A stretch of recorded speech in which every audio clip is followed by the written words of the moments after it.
Assalamualaikum warahmatullahi wabarakatuh. Kami dari kelompok 1 akan menjelaskan tentang paradigma pendidikan ilmu pengetahuan sosial sekolah dasar di Amerika.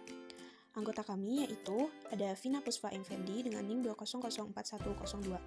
Yang kedua ada saya Jamila Agustin Umuswali dengan NIM 2007544. Yang ketiga ada Putri Sofiatul Maula dengan NIM 2008312. Yang keempat ada Isfi Aulia Septiani dengan NIM 2008877. Materi yang akan kami bahas adalah yang pertama, latar belakang masalah pembelajaran IPS sekolah dasar di Amerika Serikat. Yang kedua, materi atau kurikulum pembelajaran IPS sekolah dasar di Amerika Serikat. Yang ketiga, pelaksanaan pembelajaran IPS sekolah dasar di Amerika Serikat. Assalamualaikum warahmatullahi wabarakatuh. Perkenalkan, nama saya Isfi Aulia Septiani dengan NIM 2008877 dari kelas 2E PGSD. Di sini saya akan menjelaskan tentang latar belakang masalah pembelajaran IPS SD di negara Amerika Serikat. IPS merupakan terjemahan dari Social Studies yang mulai diterapkan dalam dunia pendidikan dasar dan menengah di Amerika Serikat sejak tahun 1915 setelah Perang Dunia Pertama. IPS dapat diartikan dengan penelaahan atau pengkajian tentang masyarakat. Adanya mata pelajaran IPS di sekolah dasar diharapkan para siswa dapat memiliki pengetahuan dan wawasan tentang konsep-konsep dasar ilmu sosial dan humaniora, memiliki kepekaan dan kesadaran terhadap masalah sosial di lingkungannya, serta memiliki keterampilan mengkaji dan memecahkan masalah-masalah sosial tersebut. IPS di Amerika Serikat atau dikenal dengan istilah Social Studies pertama kali masuk ke dalam kurikulum sekolah di negara bagian Wisconsin pada tahun 1892. Latar belakang lahirnya IPS di setiap negara tentu berbeda karena situasi dan kondisi di negara tersebut juga berbeda. Perbedaan tersebut tentu akan berimplikasi pada tujuan dan materi yang diajarkan pada setiap negara. Di Amerika Serikat, secara formal dimasukkan ke dalam IPS secara formal dimasukkan ke dalam kurikulum sekolah tadi ya pada tahun 1892 di negara bagian Wisconsin. Latar belakang dimasukkannya IPS ke dalam kurikulum sekolah di Amerika berbeda dengan di Inggris. IPS dimasukkan ke dalam kurikulum sekolah di Amerika Serikat itu disebabkan karena adanya perbedaan ras yang ada di Amerika. Penduduk Amerika terdiri dari berbagai macam ras, diantaranya ras Indian yang merupakan penduduk asli, ras kulit putih yang datang dari Eropa, serta ras Negro yang didatangkan dari Afrika untuk dipekerjakan di perkebunan-perkebunan negara tersebut. Pada awalnya, penduduk Amerika Serikat yang multiras tidak menimbulkan masalah. Baru setelah berlangsung perang saudara antara utara dan selatan atau yang dikenal dengan perang budak yang berlangsung tahun 1861 sampai 1865, di mana pada saat itu Amerika Serikat siap untuk menjadi kekuatan dunia, mulai terasa adanya kesulitan karena penduduk yang multiras tersebut merasa sulit untuk menjadi satu bangsa. Selain itu juga adanya perbedaan sosial ekonomi yang sangat tajam. Para pakar kemasyarakatan dan pendidikan berusaha keras untuk menjadikan penduduk yang multiras tersebut menjadi merasa satu bangsa, yaitu bangsa Amerika. Salah satu cara yang ditempuh adalah dengan memasukkan Social Studies atau IPS tadi ke dalam kurikulum sekolah di negara bagian Wisconsin pada tahun 1892. Pada tahun 1960-an, setelah timbul suatu gerakan akademis yang mendasar di Amerika Serikat, yang secara khusus dapat dipandang sebagai suatu gerakan revolusi dalam IPS yang dipelopori oleh para sejarawan serta ilmuwan sosial. Dalam kondisi dinamis, kelompok ilmuwan ini tampak begitu antusias terhadap IPS ini. Akar sejarah IPS di Amerika Serikat dibuktikan dengan dipublikasikannya karya akademis oleh National Council for the Social Studies atau NCESS. Lalu dalam perseteruan tersebut tampak sejumlah kecemasan dari kelompok pertama terhadap kemungkinan anak didik tumpul dalam penguasaan disiplin ilmu-ilmu sosial. Selanjutnya dalam perkembangan tahun 1970-an, IPS masih belum stabil karena adanya tarik-menarik kelompok antara dua isi IPS. Bina Putra dan Darojat mengemukakan benturan. Itu terjadi mengenai perlu tidaknya indoktrinasi, tujuan pembelajaran yang saling bertentangan, dan pertikaian mengenai isi pembelajaran. Jika dilihat dari visi dan misi serta strategi, menurut Bart, and Sarmis, IPS telah dikembangkan dalam 3 tradisi, yaitu yang pertama, IPS diajarkan sebagai transmisi kewarganegaraan. Transmisi kewarganegaraan ini adalah tradisi pembelajaran IPS yang menekankan pada pewarisan nilai-nilai kepada peserta didik agar mereka memiliki pedoman dalam berperilaku dan menjadi warga negara yang baik. Lalu yang kedua, IPS diajarkan sebagai ilmu sosial, bertujuan untuk menciptakan warga negara yang menguasai cara berpikir para ahli ilmu sosial. Cara berpikir tersebut berhasil melahirkan ahli-ahli riset yang mengetahui bagaimana menginterpretasikan dan menggunakan pengetahuan sosial yang dapat melihat dan membedakan masalah. Lalu yang terakhir atau yang ketiga itu IPS diajarkan sebagai reflective inquiry. Inquiry ini merupakan tradisi pembelajaran IPS yang mengajak guru dan murid untuk bekerja sama mengidentifikasi satu masalah yang cocok untuk mereka dan masyarakat. Masalah yang dipilih sesuai dengan minat siswa, memiliki fakta dan nilai-nilai yang relevan karena akan diuji dalam kriteria tertentu. Mungkin cukup sekian dari saya. Mohon maaf apabila ada kesalahan. Wabillahi taufiq wal hidayah. Wassalamualaikum warahmatullahi wabarakatuh. Yang selanjutnya akan dilanjutkan oleh teman saya. Terima kasih. Baik, selanjutnya saya Jamila Agustin Umuswali dengan NIM 2007544 akan menjelaskan tentang materi Social Studies di Amerika.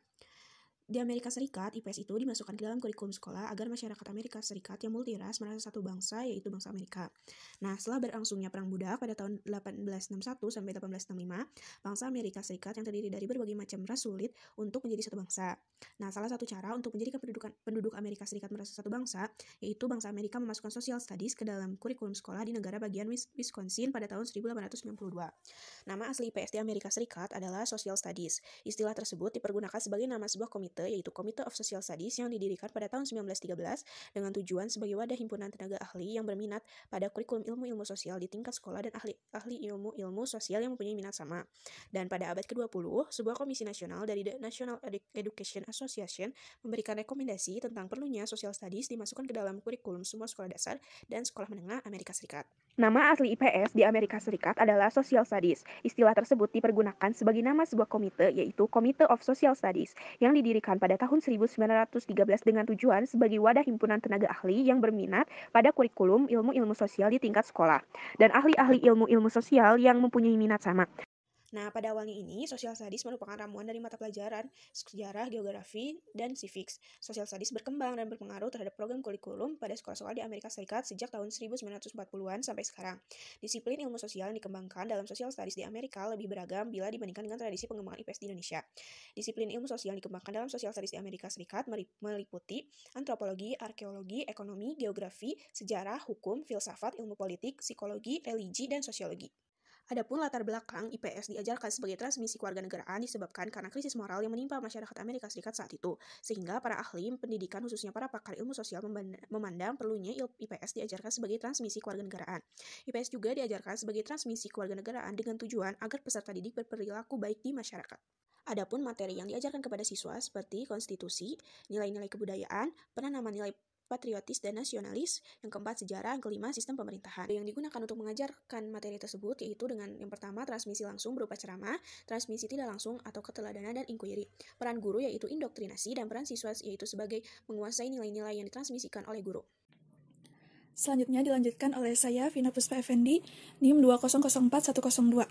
Dasar pengembangan kompetensi IPS SD di Amerika. Dinamika historis epistemologis IPS atau Social Studies di Amerika Serikat sebagai salah satu Center of Excellence pengembangan IPS di dunia. Secara historis epistemologis, istilah kompetensi lahir sejalan dengan terjadinya perubahan sosial budaya dari masyarakat dan budaya agraris ke masyarakat dan budaya industri atau teknologi. Dalam masyarakat dan budaya industri atau teknologi, manusia itu ibarat minyak, energi, dan tenaga listrik, dan pikiran manusia ibarat mesin komputer yang menjadi penggerak roda industri. Lab 1975. Dalam perspektif Lab, pemaknaan dan penggunaan istilah kompetensi waktu itu mengacu pada filsafat pendidikan teknologikalisme sebagai paradigma unggul dalam masyarakat industri.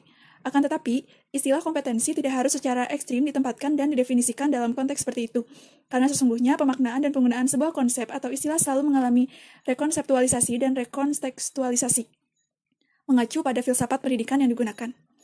Dari hasil kajian terhadap dinamika historis epistemologi IPS di Amerika Serikat, diketahui bahwa dasar pengembangan standar kompeten IPS adalah kompetensi dasar kewarganegaraan yang mencakup 3 ranah substansi, yaitu yang pertama, pengetahuan kewarganegaraan, yang kedua, nilai dan sikap kewarganegaraan, dan yang terakhir, keterampilan kewarganegaraan. Kemudian, karakteristik Social Studies di Amerika Serikat. Salah satu karakteristik dari definisi Social Studies adalah bersifat dinamis, artinya selalu berubah sesuai dengan tingkat perkembangan masyarakat. Di Amerika Serikat misalnya NCSS, yaitu organisasi para ahli pendidikan IPS yang cukup handal sebelum tahun 1978, merumuskan PIPS sebagai program yang dibangun oleh sejumlah disiplin ilmu sosial, yakni sejarah, ekonomi, sosiologi, kewarganegaraan, geografi, dan semua modifikasi atau kombinasi mata pelajaran terutama yang memiliki materi dan tujuan yang berhubungan dengan masalah-masalah kemasyarakatan. Pada 2 dekade terakhir, NCSS telah mengubah definisi studi sosial. Menurut rumusan NCSS, Social Studies adalah mata pelajaran yang bersifat dasar yang ada di dalam kurikulum TK, sekolah dasar, dan kewarganegaraan ialah mempersiapkan warga negara untuk hidup dalam masyarakat demokratis dan dapat berhubungan dengan bangsa-bangsa lain di dunia. Pokok bahasannya terutama mengacu pada sejarah, ilmu-ilmu sosial humanitis, dan ilmu alam. Pembelajaran Social Studies disampaikan dengan cara-cara yang mencerminkan suatu kesadaran akan pengalaman pribadi, sosial dan budaya, serta tingkat perkembangan siswa. Baik, selanjutnya yaitu kurikulum. Dari dasar pengembangan kompetensi IPS di Amerika Serikat menunjukkan bahwa dasar pemikiran utama pengembangan kompetensi IPS yang secara konsisten dipertahankan sejak awal pertumbuhannya hingga dewasa ini adalah kompetensi dasar kewarganegaraan atau civic competencies. Kompetensi dasar kewarganegaraan ini digunakan karena pendidikan IPS ini diciptakan agar masyarakat dapat lebih menemukan rasa nasionalisme, kebangsaan dengan cara mempelajari sejarah perjuangan para pahlawan.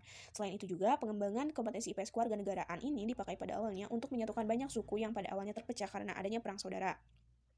Nah, pendidikan IPS diharapkan dapat membantu siswa mengembangkan kemampuan berpikir kritis, reflektif, yang berorientasi pada masalah dan pemecahan masalah yang muncul di dalam kehidupan masyarakat. Di sisi lain juga, IPS juga diharapkan dapat lebih berperan dalam proses pembentukan dan pengembangan ilmu pengetahuan akademik yang transformatif.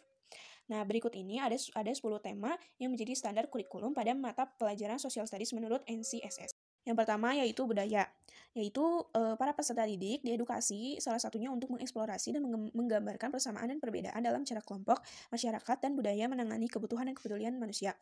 Yang kedua yaitu waktu, kebersinambungan, dan perubahan.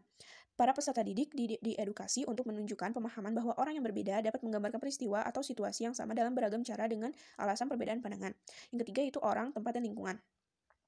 Peserta didik diedukasi untuk membangun dan menggunakan peta lingkungan sekitar suatu wilayah dan dunia yang menunjukkan pemahaman tentang lokasi, arah, ukuran, dan bentuk. Yang keempat yaitu pengembangan dan identitas individu. Di sini, para peserta didik diedukasi untuk menggambarkan perubahan pribadi dari waktu ke waktu, seperti yang terkait dengan perkembangan fisik dan kepentingan pribadi. Yang kelima ada individu, kelompok, dan institusi. Mereka di sini juga mempelajari pola perilaku yang dipelajari dalam situasi kelompok seperti siswa, anggota keluarga, anggota kelompok bermain teman, atau anggota komunitas. Yang keenam yaitu kekuatan otoritas dan tata kelola. Para peserta didik diedukasi untuk memeriksa hak dan tanggung jawab individu sehubungan dengan kelompok sosialnya seperti keluarga, kelompok sebaya, dan kelas sekolah. Yang ketujuh yaitu produksi, distribusi, dan konsumsi. Yang kedelapan adanya ilmu pengetahuan, teknologi, dan masyarakat, yaitu seperti misalnya dalam urusan rumah tangga, pengasuhan anak, pekerjaan, transportasi, dan komunikasi. Dan di sini juga para peserta didik diedukasi untuk mengidentifikasi dan menggambarkan contoh-contoh di mana sains dan teknologi telah mengubah kehidupan masyarakat. Kesembilan yaitu koneksi global. Di sini koneksi global, para peserta didik diedukasi untuk mengeksplorasi cara-cara yang bahasa, seni, musik, sistem kepercayaan, dan elemen budaya lainnya dapat memfasilitasi pemahaman global atau menyebabkan kesalahpahaman. Yang ke-10 yaitu warga negara yang baik dan berbudaya. Di sini peserta didik diedukasi untuk mengidentifikasi cita-cita kunci dari bentuk pemerintahan Republik Demokratis, semisalnya Amerika Serikat, yaitu seperti martabat manusia individu, keadilan kebebasan, kesetaraan, dan aturan hukum, dan membahas penerapannya dalam situasi tertentu. Selanjutnya akan dijelaskan oleh teman saya. Terima kasih. Assalamualaikum warahmatullahi wabarakatuh. Saya Putri Sofiatul Maula, NIM 2008312. Izin melanjutkan pematerian mengenai pelaksanaan pembelajaran IPS SD di Amerika Serikat. Suasana pembelajaran di Amerika Serikat tentunya berbeda dengan di Indonesia, di mana satu kelasnya hanya terdiri dari 20 hingga 30 siswa saja. Guru sekolah dasar di Amerika Serikat juga dibekali pendidikan lanjutan mengenai perkembangan kognitif and psychological development. Guru-guru di Amerika Serikat telah menyelesaikan pendidikan lanjutan sarjana dan atau pasca sarjana dalam bidang early childhood and elementary education. Dasar pemikiran utama pengembangan kompetensi IPS yang secara konsisten dipertahankan sejak awal pertumbuhannya hingga dewasa ini adalah kompetensi dasar kewarganegaraan. Kompetensi dasar kewarganegaraan ini digunakan karena pendidikan IPS diciptakan agar masyarakat dapat lebih menumbuhkan rasa nasionalisme kebangsaan dengan cara mempelajari sejarah perjuangan para pahlawan. Nah, dalam pembelajaran IPS di Amerika Serikat, di berbagai sekolah, salah satunya di sekolah dasar, menggunakan film dokumenter, dokudramas, ataupun video untuk memudahkan pemahaman materi yang utuh. Guru di sekolah dasar Amerika Serikat ini menggunakan media audiovisual film dokumenter dalam pembelajaran dengan tema studi sosial untuk membina kemampuan berpikir kritis peserta didik. Pelaksanaan media audiovisual bentuk film ini dilakukan untuk merekatkan multikulturalisme di Amerika Serikat dan semuanya berjalan efektif. Upaya ini dilakukan dalam mengorganisasikan materi social studies dengan mengaplikasikan berbagai ilmu sosial yang luas itu ke dalam media audiovisual film. Menggunakan media audiovisual dengan film ini di Amerika Serikat untuk pembelajaran IPS sudah menjadi kebiasaan umum yang dilakukan oleh guru untuk mempermudah peserta didik dalam mempelajari konten yang abstrak menjadi suatu yang lebih konkret. Pelaksanaan media audiovisual berbentuk film ini dilaksanakan mulai tingkat sekolah dasar hingga perguruan tinggi. Karena keunggulan yang dapat diberikan dengan menggunakan pembelajaran melalui film ini cukup banyak.